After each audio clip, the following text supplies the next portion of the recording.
ఇప్పుడు మీ ఫ్యామిలీ చూస్తే మీ ఫ్యామిలీ పెద్ద పెద్ద ఫ్యామిలీ, ఆ అక్కల 5గురు, మీరు 4, మొత్తం 9 మంది.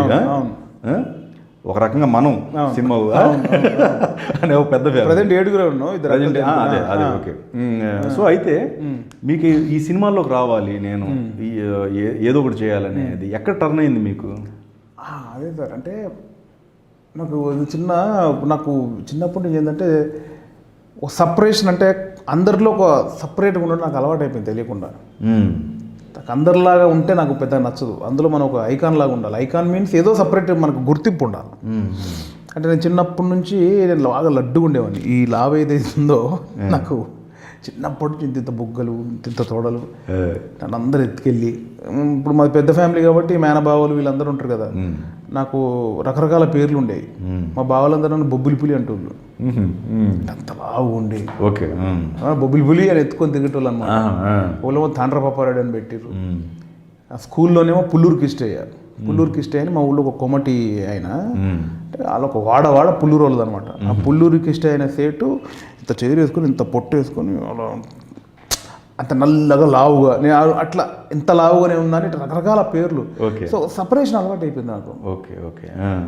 3rd క్లాస్ 4th క్లాస్ వచ్చే టైంలో కూడా మాకు సునీత టీచర్ అని మా టీచర్ ఉండేది.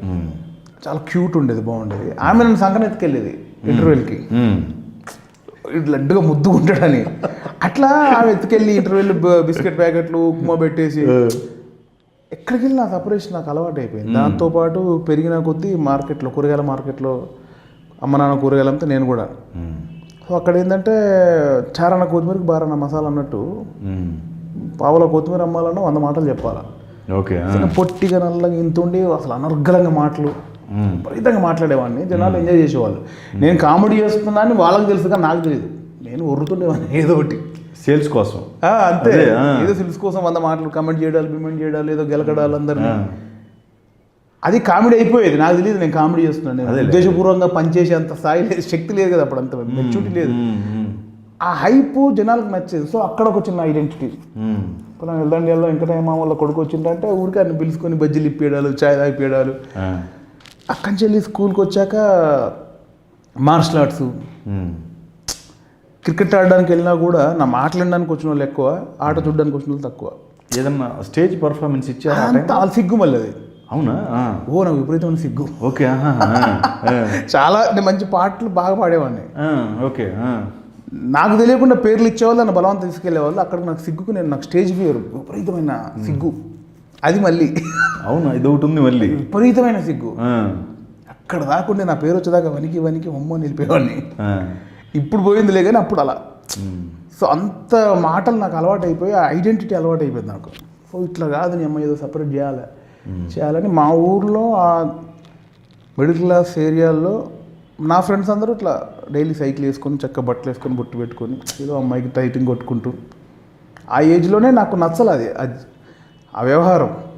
ఏంది ఇంత తయారైపోయి 1000 రూపాయలు ఇంకొందరు జీతం చేసేది, వాడిని సేటు అనాలి, సేటు పెళ్ళి ఉంది 2 రోజులు రాను అనాలి, సేటు ఒక 200 అని అడుక్కోవాలి చల్ అని. ఆ చిన్న ఏజ్లోనే నేను ఇది కాదు లైఫ్ అని కూరగాయలు అమ్మడానికి వెళ్ళా. Okay okay. వాడు నెలకు 1000 రూపాయలు జీతం అంటే ఆయనకు రోజు 33 రూపాయలు శాలరీ. నేను హాఫ్ డే చేసి నాకు 150 ఇచ్చేది. ఓకే. ఎవడరా పెద్ద నాకు నేనే. అదేలే.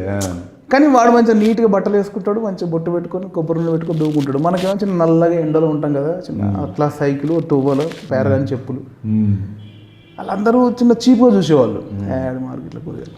కానీ నా థాట్ ఏంటంటే, అరే నువ్వు 1000 రూపాయలు రా, నీ జీతం రోజు 30, నేను ఇట్లా హాఫ్ డేలో నాకు 200 వస్తాయి రా. అది నాకు యాటిట్యూడ్. నాకు చిన్నప్పుడు అది అలవాటుతో డిఫరెంట్. ఇది కాదు, ఇంకోటి చేయాలి. ఏం చేయాలి? మార్షల్ ఆర్ట్ నేర్చుకోవడం, దానిలో టోర్నమెంట్లకు వెళ్ళడాలు అవి ఇవి. సో దీని తర్వాత ఇంకా కొంచెం సెటన్ 17, 18 వచ్చాక ఇంక ఇది కాదు, ఇక ఇంకేదో చేయాలి, ఇంకేదో అని. నాకేంటంటే కూరగాయల మార్కెట్లో నేను ఏంటంటే, నీకు చిన్న చిన్న మార్కెట్లలో, చిన్న చిన్న వ్యాపారాలలో ఎట్లుంటుందంటే పోల్చుకుంటారు. స్టార్టింగ్ ఇండస్ట్రీకి వచ్చేటప్పుడు ఈ కమెడియన్ కాదు, మీరు అసలు వేరే ప్రొఫెషన్ ఎంచుకొని వచ్చినట్టుగా తెలిసింది నాకు. నేను యాక్టర్గా వచ్చా, యాక్టర్ అవ్వాలని వచ్చా. టెక్నికల్ డిపార్ట్మెంట్ యాక్టర్ అవ్వాలని వచ్చా. బట్ నాకు యాక్టింగ్ గురించి కానీ అసలు ఇండస్ట్రీలో ఒక 24 క్రాఫ్ట్స్ ఉంటాయని కానీ ఇలా వెళ్ళాలి ప్రాసెస్ అని కానీ తెలియదు. నాకు ఒకటే స్క్రీన్ మీద కనిపించాలి, ఓకే. అంతకుమించి ఏం తెలియదు. ఊర్లోంచి పారిపోయి వచ్చాను అనమాట. సో ఏం చేయాలో తెలియదు. సో దీనికోసం ఏది దొరికితే అది చేశాను. అంటే నేను టచ్ బాయ్గా చేశాను. చిత్రసేన్ దగ్గర 2 సంవత్సరాలు టచ్ బాయ్గా చేశాను, మేకప్ అసిస్టెంట్గా చేశాను. చూడాలి ముందులో 7 ఎకర్స్లో మీకు కలకత్తా సెట్ ఉంటుంది. ఆ సెట్కు రోజు 70 రూపాయలకు పనిచేసా. పెళ్లిపీటలు నాగార్జున మన సౌందర్య గారు, జగపతి బాబు గారు, దానికి సెట్ వర్క్ చేశా. సెట్ వర్క్ అంటే ప్రొఫెషనల్ సెట్ వర్క్ కాదు, ఏదో కూలీలాగా. నాగార్జున గారు, దీప్తి పట్నాయక్ గారు చేసిన ఆటో డ్రైవర్ సినిమా 1999. అంటే నాకు ఏంటంటే సినిమాల్లోకి వెళ్ళాలి, స్క్రీన్ మీద కనిపించాలి. ఆ పొట్టకోటి కోసం అప్పుడు రోడ్ల మీద తిరగడం, నో రూము, నో షెల్టరు. ఆ కృష్ణ దగ్గర పడుకోవడం, అన్నపూర్ణ ముందు కూర్చోవడం, రే బాబు రండి 50 రూపాయలు ఇస్తా అంటే వెళ్ళి పనులు చేయడం, అలా తిరగడం, పెద్ద గుడికి వెళ్ళడం, మంగళ శుక్ర అన్నదానాలు ఉండేవి, అక్కడ తినడం, లేకపోతే అలా రోడ్డు పట్టుకొని తిరిగేది. సాయంత్రం వస్తే అరుగుల మీద పడుకునేది. అంటే టార్గెట్ వచ్చి స్క్రీన్ మీద కనిపించాలా, బట్ రూట్ తెలియదు. ఏదో అప్పుడు నాకేంటంటే నాలాగా పారిపోయిన 100 మంది ఉండేవాళ్ళు. ఓకే. అప్పుడు బ్యాచ్లు అనమాట. ఇటు సీనియర్ పారిపోయిన బ్యాచ్, మిడ్ పారిపోయిన బ్యాచ్, జూనియర్ బ్యాచ్. అంటే ఇప్పుడు పాతగా పారిపోయి వచ్చినోనికి వానికి అడ్డ ఉంటుంది, వానికి గద్దె ఉంటుంది, అక్కడే పడుకుంటాడు, వానికి బ్యాచ్ ఉంటుంది. కొత్తగా వచ్చినప్పుడు దూరంగా ఉండాలండి. సో అట్లా స్టార్టింగ్ ఒక 7-8 నెలలు అట్లా వెళ్ళిపోయింది. ఆ తర్వాత ఇట్లా కాదు, యాక్టర్ అవ్వాలంటే ఏదో చేయాలా, ఓకే అని. అంటే నేను ఫస్ట్ ఇండస్ట్రీకి వచ్చిన ధైర్యం ఏంటంటే నేను మార్షల్ ఆర్ట్ చేశాను. ఓకే. నేను ఇన్స్ట్రక్టర్ని. నాకు 60-70 మంది స్టూడెంట్ ఉండేవాళ్ళం ఊళ్ళో. కరీంనగర్ 18 ఇయర్స్గా నేను కోచ్ని. కరీంనగర్లోనా లేకపోతే సిరిసిల్లలో? ఓకే. సిరిసిల్ల చుట్టూ గ్రామాల్లో నాకు 60-70 మంది స్టూడెంట్స్. ఓకే. నేను 2 times state level champion. Okay. Martial arts అంటే 20 ఏజ్ బిలోలో. ఓకే. 17 నుంచి 20. ఆ టైంలో 2 టైమ్ నేను స్టేట్ లెవెల్ కాంపిటీషన్లో నేను ఛాంపియన్ని. బెల్ట్ బ్లాక్ బెల్టా? లేదు, brown belt. Bruce martial arts academy, Shaolin kung fu నాది. ఓకే. సో ఇండస్ట్రీకి వచ్చిందే మనకు వచ్చిన విద్య ఏంది, చిన్న ఫైట్ చేస్తాం, జంపులు వేస్తాం, స్టిచ్చింగ్ చేస్తాం, కిక్కులు కొడతామని. ఆ ఫైట్ మాస్టర్ రాజు గారి అప్పుడు వెంకటగిరిలో ఉండేవాళ్ళు. అలా భయపడుకుంటూ చూస్తుంటే ఆయన పెద్ద కంపౌండ్ అట్లా ఉండేవాడు. ఆ ఆయిల్ పెట్టుకులు మసాజ్ చేస్తుండేవాళ్ళు. ముందు 4 కుక్కలు ఆయన అలా ఉండేవాడు. చుట్టూ ప్రాక్టీస్ చేస్తుంటే నేను భయానికి వెళ్ళలేదు ఆయన దగ్గరికి. ఎప్పుడో ఊర్లో పెరిగిన నాకు సడన్గా హైదరాబాద్కి వచ్చి సినిమాలో చూపించినట్టు ఏంది అని చిన్న. ఆ తర్వాత ఎవరో చూసి ఒక ఫైటర్ వచ్చి ఏంటిరా తమ్ముడు ఇక్కడ ఉన్నావు అంటే, అన్న ఇట్లా సినిమాలకు రావాలన్నా ఏమొచ్చురా అంటే, నేను కరెక్టే కుంఫు నేర్చుకున్నా అన్న, కిక్కులు బాగా కొడతా, జంపులు బాగా వేస్తా. ఎట్లా కదరా తమ్ముడు ఇట్లుంటుంది, దీని సెటప్ ఇట్లుంటుంది, రావాలంటే నీకు ఫైట్ మాస్టర్ కార్డు ఉండాలి, ఫైటర్ కార్డు ఉండాలి, దానికి ఇంత డబ్బులు అయితే, ఆ తర్వాత ఇవన్నీ చేయాలి, ఇట్లా చేయాలని చెప్తే అక్కడి చెల్లి కృష్ణ అన్నపూర్ణ ముందు కూర్చోవడం, అక్కడ నాలా పారిపోయిన బ్యాచ్తో తిరగడం, దాంతో ఇండస్ట్రీ కొంచెం తెలిసింది. ఎవడేంటి కొంచెం తెలిసింది. ఎప్పుడైనా ఇప్పుడు మీరు ఈ స్థాయిలో ఉన్నప్పుడు మీ సర్కిల్ వేరే ఉంటుంది. వాచ్మెన్గా ఉన్న వాచ్మెన్ అనే వ్యక్తికి అంజిబాబు గారి సర్కిల్ తెలియదుగా, అతనికి ఆ సర్కిల్ పక్కన వాచ్మెన్ ఏంటి, పక్కన వాళ్ళు ఏంటి, పైన వాళ్ళు డబ్బులు ఇస్తే ఎంత నొక్కేయచ్చు, ఇంతే. సో నాకు ఆ పారిపోయిన కల్చర్లో అక్కడ చిన్న జ్ఞానం వచ్చింది. దాని తర్వాత ఇట్లా కాదులే, ఇండస్ట్రీలో పోవాలంటే ఇండస్ట్రీ ఉన్న వ్యక్తులతోటి మనం ఉండాలి అని ఒక థాట్ వచ్చేసి, ఇండస్ట్రీలో ఉన్న వాళ్ళ కొందరిని పరిచయం చేసుకొని బ్యాచిలర్ని వాళ్ళ రూమ్లో ఉండడం.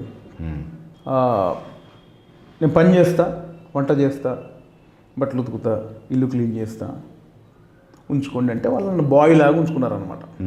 సో అట్లా మనం ఒక 6 నెలలు గడిచి, ఆ టైంలోనే నేను ఒక 3 నెలలు ఒక అతని దగ్గర అసిస్టెంట్ రైటర్గా చేశాను, నవకాంత్ గారు అని ఒక అతను. అప్పుడు 2001 ఆ టైంలో ఏంటంటే, ఇప్పుడంతా అప్గ్రేడ్ కదండి, అప్పుడు ఏంటంటే ఆయన నైట్ అంతా రికార్డ్ చేస్తాడు క్యాసెట్లో, దీంట్లో వాక్మెన్లో క్యాసెట్ అంతా రికార్డ్ చేసి గంటలు రికార్డ్ చేసి పొద్దున్న వెళ్ళి మనం చేతులు పోయేదాకా రాసి ఆ సీన్ డెవలప్ చేసి సీన్ రాసి అతనికి ఇస్తే మళ్ళీ రాత్రి మళ్ళీ ఒకటి రికార్డ్ చేసి, ఇదే పని అనమాట. ఆల్మోస్ట్ అన్ని టచ్ చేశారు మీరు 24 క్రాఫ్ట్స్లో. బాయ్గా చేసా, మేకప్ అన్ని, కాస్ట్యూమ్ చేసా, మీకు ఆర్ట్ చేసా, రైటింగ్ సైడ్ ఉన్నారు, యాక్టింగ్ చేశా, డైరెక్షన్ డిపార్ట్మెంట్ చేశా. అంటే ఒక డిపార్ట్మెంట్ ఏ సినిమా? ఒక చిన్న సినిమాకి డైరెక్టర్కి తెలియకుండా ఒక 1 వీక్ డైరెక్షన్ డిపార్ట్మెంట్లో పనిచేశా. అది కూడా తెలుసుకుందామని. అదే 2 గుండెల చప్పుడు అని ఓకే. ఒక సినిమాలో ఫ్రెండ్ ఉంటే అబ్జర్వేషన్ కోసం డైరెక్ట్ తెలియకుండా ఒక వారం రోజులు ఆ లొకేషన్లో ఉన్నా. ఓకే. ఆ తర్వాత ఆ రోజులు లేదండి, ఫుడ్ కూడా కౌంటే. వాడు ఎక్కువ ఎందుకు వచ్చాడు, ఫుడ్ కూడా కౌంటే. అవును. సో మనకేందంటే ఏది దొరుకుతుంది, end of the day screen మీద కనిపించాలి. దానికి సర్వైవల్ కోసం ఏదైతే అది. ఆల్మోస్ట్ బాత్రూమ్లు గడి, అంట్లు తోమి, ఇంకా చాలా చండాలమైన పనులు కూడా చేసాం. అంటే పైసల కోసం తప్పక. అదే దొంగతనం తప్ప ఏది, దొంగతనం, లంగతనం, నేరం తప్ప అన్నీ చేశా. అదే అంట్లు తోమడం నుంచి, బాత్రూమ్ గడడం దగ్గర నుంచి, అది చిన్నగా తట్టం వేయడం దగ్గర నుంచి, పేపర్ అమ్మడం దగ్గర నుంచి, సీసాలు అమ్మడం దగ్గర నుంచి అన్నీ చేశా.